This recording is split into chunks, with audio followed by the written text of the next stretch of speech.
నిన్న జరిగినటువంటి teacher selections యొక్క రిజల్ట్ చూస్తే ఉత్తరాంధ్రలో జరిగినటువంటి ఎన్నికల తీరు, అక్కడికి వచ్చినటువంటి రిజల్ట్స్, గాదె శ్రీనివాసులు నాయుడు మంచి మెజారిటీతో గెలవడం జరిగింది. 2024లో జరిగినటువంటి ఎన్నికల్లో ప్రధానంగా తెలుగుదేశం పార్టీ, జనసేన, బీజేపీ యొక్క కూటమికి ప్రధానమైనటువంటి బలం ఏదైందంటే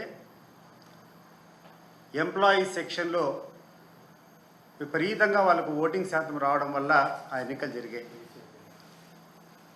మీరు ఆ సరళి చూసినట్లయితే పోస్టల్ బ్యాలెట్లన్నీ ఎంప్లాయీస్ ఎవరేశారో వన్ సైడెడ్గా ఈ రోజునటువంటి అధికార కూటమికి ఆ రోజు వేయడం జరిగింది.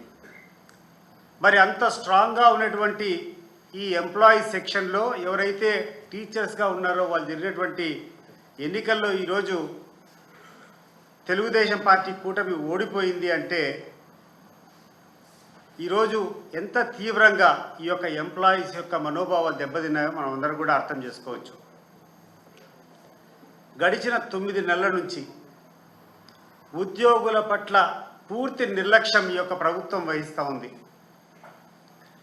జగన్మోహన్ రెడ్డి గారు అధికారంలోకి వచ్చినటువంటి మొదటి నెలలోనే ఇంటరిమ్ రిలీఫ్ కింద దాదాపు 27% ఆ రోజు ఇవ్వడం జరిగింది ఎంప్లాయీస్కి అందరికీ.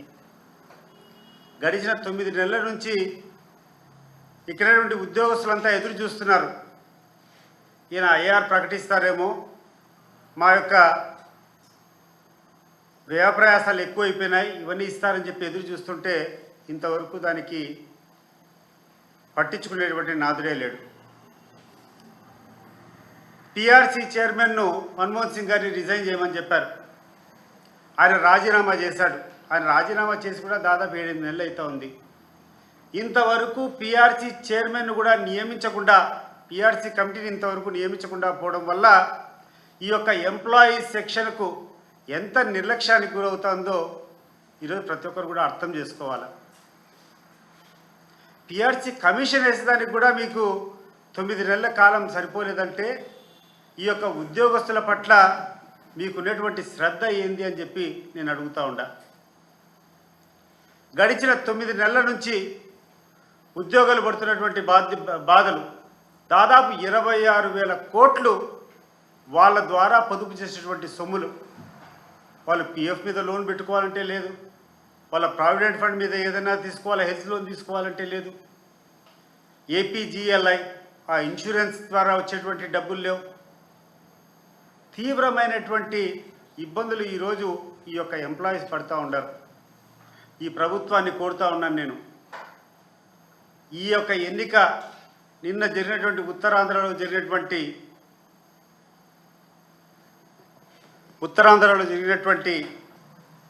ఈ యొక్క ఎన్నిక మీకు కనువిప్పు కావాలా.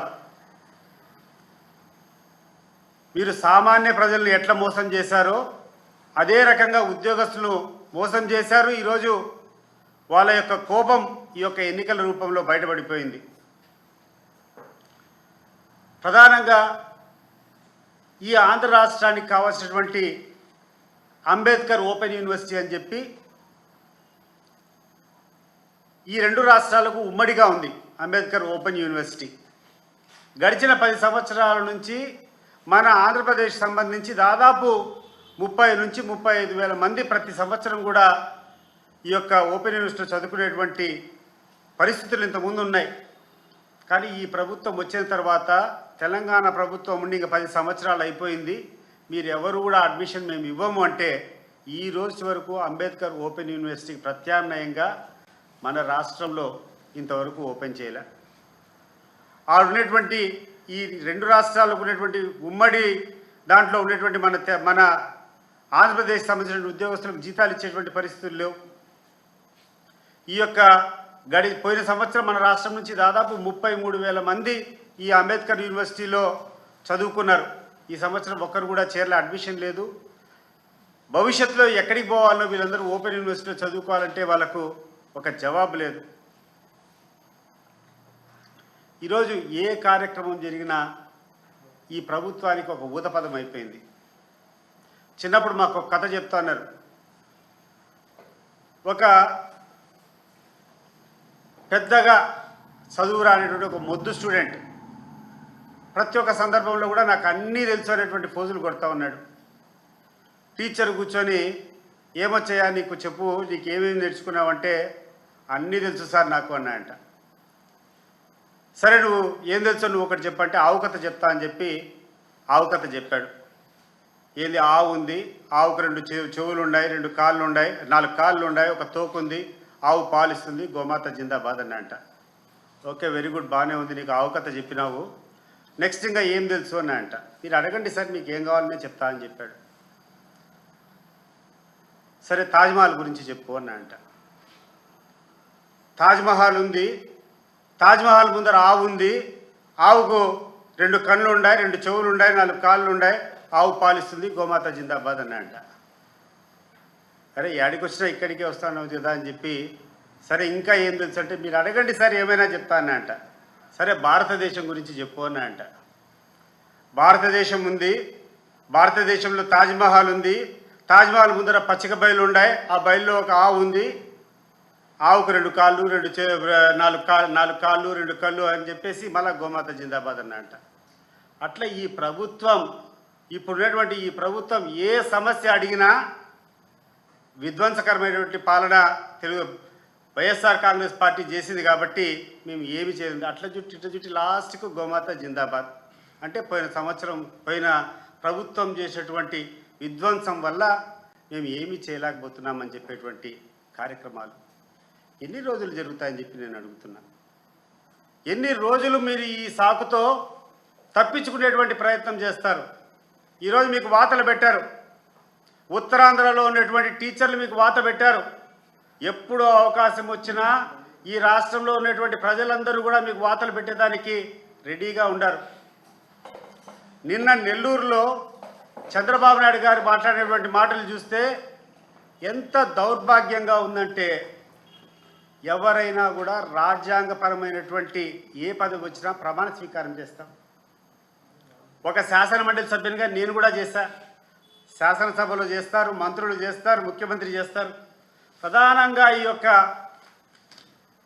ఓత్ తీసుకునేటప్పుడు చంద్రబాబు నాయుడు గారు చేసినటువంటి దాంట్లో కూడా క్లియర్గా చంద్రబాబు నాయుడు అనే నేను శాసనం ద్వారా నిర్మితమైనటువంటి భారత రాజ్యాంగం పట్ల నిజమైన విశ్వాసం, విధేయత చూపుతానని, భారతదేశ సార్వభౌమాధికారాన్ని సమగ్రతను కాపాడుతానని, ఈ రాష్ట్ర ముఖ్యమంత్రిగా నా కర్తవ్యాలను శ్రద్ధతో అంతఃకరణ శుద్ధితో నిర్వహిస్తానని, భయం కానీ పక్షపాతం కానీ రాగద్వేషాలు కానీ లేకుండా రాజ్యాంగాన్ని ప్రజాశాసనాలను అనుసరించి ప్రజలందరికీ న్యాయం చేస్తానని దైవ సాక్షిగా ప్రమాణం చేస్తానని చెప్పి చంద్రబాబు నాయుడు గారు ప్రమాణం చేసినటువంటి ప్రమాణ పత్రాన్ని నేను గుర్తు చేస్తున్నా.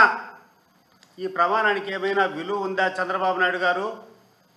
ఈ ప్రమాణం చేసినటువంటి ఈ పత్రం మీద నువ్వు ప్రమాణం చేసి ఈరోజు ఏం చేస్తున్నావని చెప్పి రాష్ట్రంలో ఉన్నటువంటి ప్రతి ఒక్క ప్రజలు అడుగుతున్నారు, ప్రతి ఒక్కరు అడుగుతున్నారు. ఇది నీకు ధర్మమా? గడిచిన 40 సంవత్సరాల నుంచి ఏదో ఒక పదవిలో ఉన్నావు. నీకు రాజ్యాంగంలో ఒక ముఖ్యమంత్రి అయిన తర్వాత ఏ రకంగా వ్యవహరించాలా ఆ కోడ్ కూడా నీకు సరిగ్గా తెలీదా అని చెప్పి నేను అడుగుతున్నాను. ఎంత దౌర్భాగ్యమయ్యా! ఇదేమన్నా ఈ రాష్ట్రంలో ఉండేటువంటి పనులు, ఈ రాష్ట్రంలో ఉండేటువంటి కథలు ఒక వర్గానికే చేస్తాం, ఇంకొకరికి చేస్తే వైఎస్ఆర్ కాంగ్రెస్ పార్టీ వాళ్ళకు పనులు చేస్తే పాముకు పాలు పోసేట్టు అని మాట్లాడుతున్నాడు. ఇంత ఘోరమైనటువంటి ముఖ్యమంత్రి ప్రపంచంలో ఎవరు కూడా చూసుండరు. నేను ఒకటే అడుగుతున్నాను చంద్రబాబు నాయుడు గారిని. చంద్రబాబు నాయుడు గారు, మీరు ఈ యొక్క రాజ్యాంగాన్ని చదివారా? ది కాన్స్టిట్యూషన్ ఆఫ్ ఇండియా చదివారా? దీంట్లో క్లియర్గా ఈ యొక్క